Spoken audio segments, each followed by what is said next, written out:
Est-ce que cette cause-là, quand elle est défendue pour les femmes, elle n'est pas aussi défendue pour les hommes?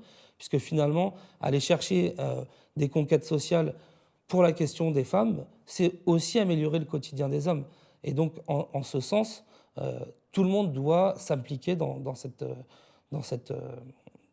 quête.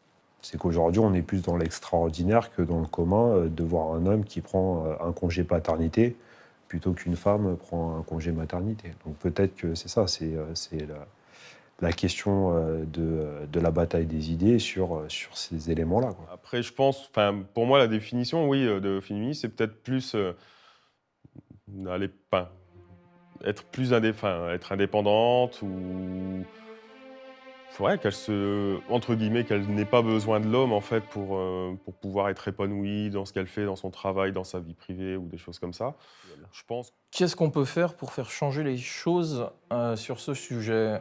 Je pense qu'il faudrait qu'il y ait une libération de la parole et qu'on encourage les femmes à en parler beaucoup plus librement, qu'elles soient peut-être plus écoutées aussi, parce que on peut toujours se poser la question quand on est un homme, est-ce qu'elle a mal interprété les choses ou pas? Et il faudrait avoir une meilleure vision des choses, peut-être même enclencher des formations au sein des entreprises pour réussir à définir exactement la ligne qu'il ne faut pas franchir quand on est avec des collègues féminines, pour le coup. Être féministe, pour moi,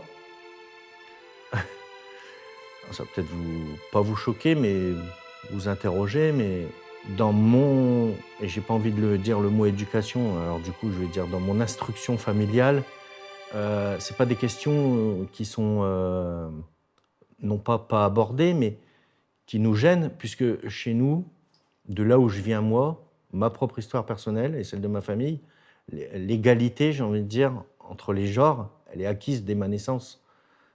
Il n'y a pas de difficulté par rapport à ça. C'est pour ça que moi, pour mon côté, c'est quelque chose qui est acquis de manière naturelle, familiale et historique. Être féministe, déjà, aujourd'hui, contrairement à ce que beaucoup pensent, c'est pas être une femme. On peut être féministe, être un homme. C'est tous les jours œuvrer naturellement pour moi à améliorer la condition des femmes au quotidien, quoi, que ce soit dans la rue, comme ce soit au travail, comme ce soit chez elles. En fait, tous les jours, en s'imposant de faire en sorte que la condition des femmes soit meilleure et au moins égale à celle des hommes, c'est être féministe quelque part un petit peu. Ouais. T'approches du gars, lui dire non, mais là, monsieur, sortez ou arrêtez, on n'est pas dans un lieu où il faut faire ça, c'est pas digne d'une personne d'avoir un comportement pareil. Il y a d'autres endroits, si tu fais ça, tu peux te manger une droite et parce que je fais ce que je veux et avec des noms d'oiseaux qui vont avec.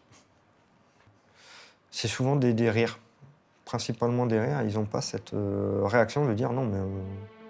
Moi, je pars du principe que quand je travaille pas avec un homme ou une femme, je travaille avec un collègue. Donc j'essaie de faire abstraction du sexe. Et c'est très très dur dans les mentalités. Je pense que on s'en rend pas compte, mais je dirais qu'il y a du sexisme quasiment, c'est quotidien pour tout le monde. Je pense que chaque femme peut, après c'est un ressenti aussi. Si elle est dans le côté je suis opprimée ou pas, elle peut vite se sentir harcelée.